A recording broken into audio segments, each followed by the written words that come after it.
الحمد لله رب العالمين والعاقبة للمتقين ولا عدوان إلا على الظالمين ثم الصلاة وأحسن تسليم على أشرف الأنبياء والمرسلين نبينا محمد وعلى آله وصحبه أجمعين أما بعد اللهم لا سهل إلا ما جعلته سهلا وأنت تجعل الحزن إذا شئت سهلا فسهل علينا أمورنا كلها واجعلها خالصة لوجهك الكريم حتى نلقاك بها يوم القيامة آمين آمين آمين.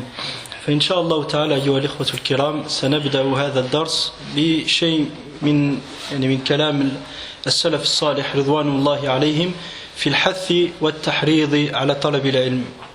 Donc avant de commencer Inch'Allah ce cours, on va évoquer un certain nombre de textes des anciens, des pieux prédécesseurs qui rappellent l'importance et qui incitent à apprendre l'ulum al-shar'iyya, la science religieuse.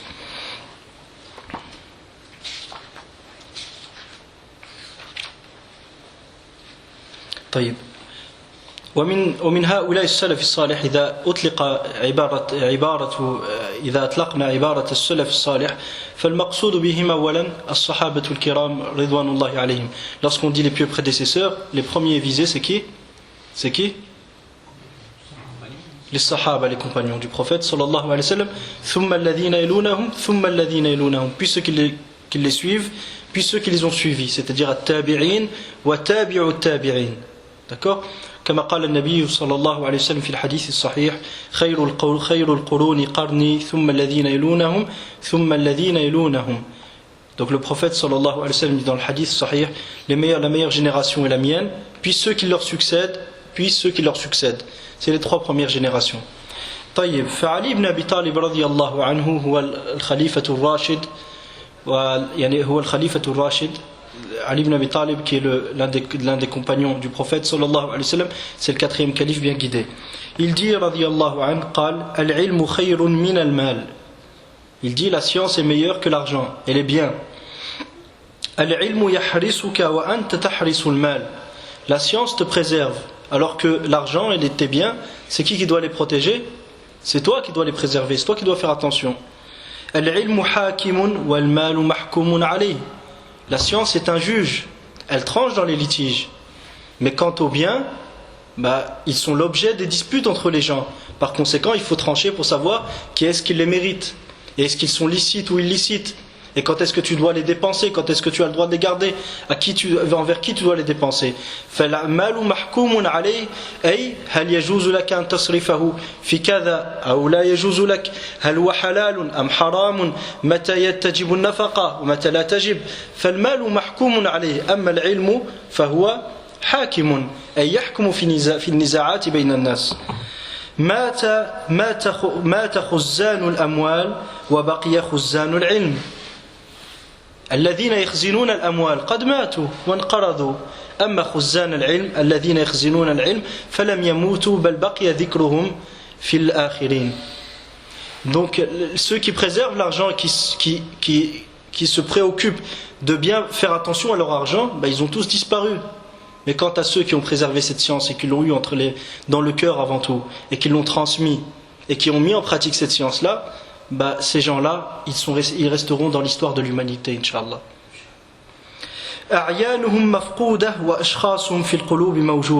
Donc ceux qui ont préservé la science, bien qu'ils aient disparu de ce monde, ils resteront toujours dans le cœur des gens. انتهى كلامه رحمه الله نقلا من أدب الدنيا والدين للإمام أبي الحسن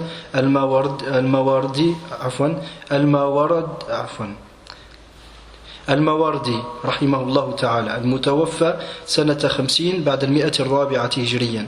Donc cette parole a été rapportée dans un livre qui s'appelle l'éthique et le comportement à avoir dans le dunya wal akhirah, en ce bas monde et dans l'au-delà, de l'imam Abul Hassan al-Mawardi, qui est décédé en l'an 450 de l'Hijra al-Nabawiyya ala sahibiha afdalus salati wa ahsanu taslim. وعن ابن مسعود رضي الله عنه قال أنه كان يقول إذا رأى الشباب يطلبون العلم يقول لهم مرحبا بينابيع الحكمة ومصابيح الظلم خلقان الثياب جدد القلوب حبس البيوت ريحان كل قبيلة أي أن غالب صفتهم الانشغال بطلب العلم والمكوث في البيوت للمذاكرة والدراسة وهذا يشغلهم عن الاهتمام بأناقة الثياب والتجول في الطرقات كما يفعل غيرهم من الشباب. Donc Ibn Mas'ud radiyallahu anhu, lorsqu'il voyait des jeunes qui venaient pour apprendre la science religieuse, il leur disait: bienvenue aux sources de la sagesse. Bienvenue aux sources de la sagesse. Bienvenue aux sources de la sagesse et aux lanternes de l'obscurité. Aux lanternes de l'obscurité. C'est-à-dire que par leur biais, l'obscurité disparaît peu à peu. Bienvenue aux sources de la sagesse, aux lanternes de l'obscurité, ceux dont les habits sont déchirés, mais dont les cœurs sont purs et sont neufs. Dont les cœurs ils ont des bons cœurs. Et ceux qui restent tout le temps dans les maisons et qui sont les meilleurs et les meilleurs de chaque tribu. Les meilleurs de chaque tribu. C'est-à-dire qu'ils font partie des meilleures personnes. Dans chaque tribu, ceux qui apprennent la science, c'est ceux qui sont les plus élevés, Inch'Allah, et à qui Allah subhanahu wa ta'ala a accordé la notoriété. Ces gens-là, en général, ils se préoccupent d'apprendre la science. Donc qu'est-ce qu'ils font? Ils sont obligés de rester chez eux ou enfermés quelque part. Ils n'ont pas le temps de s'occuper de leurs habits. Donc ils peuvent se retrouver avec des habits qui sont déchirés. Et dans le même moment, ils n'ont pas le temps de s'occuper des choses dont s'occupent les jeunes comme eux, à savoir tourner ou s'amuser, ou se balader ou d'autres. Donc Ibn Mas'ud radiyallahu anhu, comment les a-t-il nommés ici? Les sources de la sagesse et les lanternes de l'obscurité. Yanabi'ul hikmati wa masabi'ul dhulam. Donc imaginez la valeur de ces gens-là. وعن معاذ بن جبل رضي الله عنه قال تعلموا العلم فإن تعلمه لله خشية. Selon Mu'adh ibn Jabal radiyallahu anhu, il disait: apprenez la science, car l'apprentissage de la science pour Allah est une manière de craindre Allah subhanahu wa ta'ala. وطلبه عبادة, et l'apprentissage de la science est une adoration. ومذاكرته تسبيح, et réviser la science est un tasbih. C'est une manière de glorifier Allah subhanahu wa ta'ala. وَالْبَحْثَ عَنْهُ جِهَادٌ, et rechercher la science est un combat dans la voie d'Allah subhanahu wa ta'ala. وَتَعْلِيمَهُ لِمَنْ لَا يَعْلَمُهُ صَدَقَةٌ, et l'apprendre et l'enseigner à ceux qui ne le connaissent pas est une sadaqa. وَبَذْلَهُ لِأَهْلِهِ قُرْبًا, et le transmettre à ceux qui le méritent. Alaykoum salam wa rahmatullah.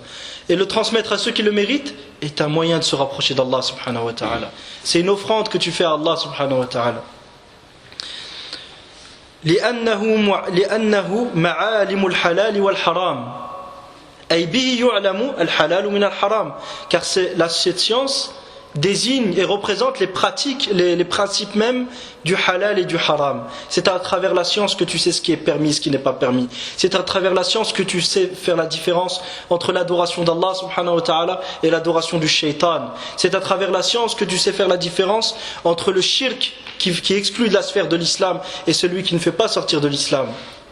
Et si tu ne sais pas faire la différence entre les limites qu'Allah a fixées, c'est l'égarement qui t'est destiné, qu'Allah nous préserve. فَمَنْ لَمْ يُفَرِّقْ بَيْنَ الْحُدُودِ التي أنزلها الله سبحانه وتعالى والأسماء والأحكام الشرعية ضل السبيل واختلطت عليه الأمور ووالى أعداء الله وعاد أولياء الله. Et il va en découler forcément qu'il risque de s'allier aux ennemis d'Allah subhanahu wa ta'ala et s'allier et se désavouer des alliés d'Allah subhanahu wa ta'ala.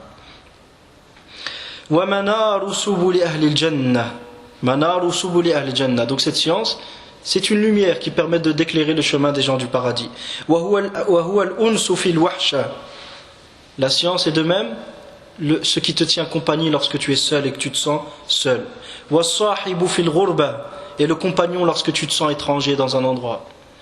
وَالْمُحَدِّثُ فِي الْخَلْوَةِ, et lorsque tu es seul et que tu as besoin que quelqu'un te parle et d'avoir un compagnon avec qui tu puisses discuter, cette science est celui qui te tiendra compagnie et de même qui t'adressera la parole. وَالدَّلِيلُ عَلَى السَّرَّاءِ وَالضَّرَّاءِ, et c'est la science sera aussi et est la preuve, le guide qui te mènera à bien agir aussi bien dans les moments d'aisance que dans les moments de difficulté. وَالسِّلَاحُ عَلَى الْأَعْدَاءِ, et c'est la plus grande arme que tu puisses avoir contre les ennemis. وَالزِّينُ فِي الْأَخِلَّاءِ عِنْدَ الْأَخِلَّاءِ, et c'est la plus belle parure que tu puisses avoir auprès de tes amis. يَرْفَعُ اللَّهُ بِهِ أَقْوَامًا فَيَجْعَلُهُم فِي الْخَيْرِ قَادَةً وَأَئِمَّةً. Allah, par cette science, il élève des gens et il en fait dans le bien des guides et des imams. تُقْتَصُّ آثَارُهُمْ وَيُقْتَدَى بِأَفْعَالِهِمْ وَيُنْتَهَى إِلَى رَأْيِهِمْ. Ils deviennent des guides, leurs actions et leurs œuvres deviennent des exemples et ils deviennent des modèles pour les gens. Et on revient vers eux afin de trouver des solutions lors des litiges. ترغب الملائكة في خلتهم. الخلة الصداقة والمحبة والتي تخللت القلب وليس فيها خلل لسان العرب. ترغب الملائكة في خلتهم أي أن الملائكة ترغب في الصداقة في صداقتهم ومحبتهم. Les anges même cherchent à devenir leurs amis à ceux qui ont cette science et qui la mettent en pratique. وبأجنحتها تمسحهم, et les anges déploient leurs ailes pour couvrir ceux qui cherchent cette science. يستغفر لهم كل رطب ويابس وحيتان البحر وهوامه وسباع البر وأنعامه لأن العلم حياة القلوب من الجهل. Donc tout ce qui est sur terre, tout ce qui est sur terre parmi les créatures d'Allah subhanahu wa ta'ala, un grand nombre, c'est-à-dire ceux qui sont irresponsables, tels que les poissons, les animaux et d'autres, ils demandent pardon pour ceux qui cherchent la science. Ils demandent pardon pour eux, et les anges, imaginez leurs ailes comment elles sont grandes. Et Jibril, lorsque le prophète sallallahu alayhi wa sallam l'a vu sous sa véritable apparence, il recouvrait tout le ciel. Donc ces anges-là, avec ces ailes aussi grandes, ils déploient leurs ailes par modestie devant Talib al-Ilm. Ils déploient leurs ailes. تضع أجنحتها تواضعا وتوقيرا لما يقوم به طالب العلم. Tout ceci pourquoi لأن العلم حياة القلوب, car la science est la vie des cœurs et qui permet de préserver le cœur de l'ignorance. ومصابيح الأبصار من الظلم, et cette science est une lanterne qui éclaire la voie et qui permet aux yeux de voir correctement la voie qui mène vers Allah subhanahu wa ta'ala et de ne pas être aveuglé dans cette obscurité de l'ignorance. يبلغ العبد بالعلم منازل الأخيار والدرجات العلى في الدنيا والآخرة. Celui qui apprend la science, il obtiendra en ce bas monde et dans l'au-delà. En ce bas monde et dans l'au-delà, il obtiendra les plus hauts degrés qu'Allah subhanahu wa ta'ala agrée. والتفكر فيه يعدل الصيام. Méditer sur la science sa valeur est au même niveau que le jeûne, que faire le siyam. ومدارسته تعدل القيام. Et étudier la science est au même niveau que faire qiyam al-layl, la prière de la nuit. به توصل الأرحام. C'est par le biais de cette science que les liens de parenté sont liés. وبه يعرف الحلال من الحرام. Et par son biais de même, le halal et le haram sont distingués. وهو إمام العمل والعمل تابعه. La science est le guide de la pratique, et la pratique ne fait que suivre la science. La science est le guide de la pratique. بلا علم العمل غير مقبول. Sans science, la pratique n'est pas acceptée. Donc la science est le guide et la pratique ne fait que suivre. يلهمه السعداء. Allah inspire cette science, c'est-à-dire l'inspire. Pas comme le disent les soufis. Les soufis, lorsque tu leur dis, comment sais-tu que Sayyid al-Badawi, il connaît l'invisible? As-tu une preuve? Et il te dit, bil kashf. C'est une inspiration que j'ai eue. On l'a senti, on le sent au fond de nous. Cette inspiration-là, c'est l'inspiration du shaitan. L'inspiration dont parle Mu'adh ibn Jabal ici, radiyallahu anhu, wa yulhamuhu as-su'ada, ay al-ilham al-shar'i, an tariq al-kitab wa as-sunnah. Comment cette science leur est inspirée? C'est lorsque ils étudient le Coran et la Sunna. Donc c'est une voie légale par laquelle ils obtiennent cette inspiration, pas une voie satanique comme c'est le cas des soufis parmi les mushrikins. وَيُحْرَمُهُ الْأَشْقِيَاء. Et se verra privé de cette science ceux qui ont été destinés au désarroi en ce bas monde. Qu'Allah nous préserve. Nas'alullah tabaraka wa ta'ala an yaj'alana min as-su'ada wa an la yaj'alana min al-ashqiya. Wa barakallahu fikum wa sallallahu wa sallam wa baraka ala nabiyyina Muhammad wa ala alihi wa sahbihi ajma'in walhamdulillahi rabbil alamin.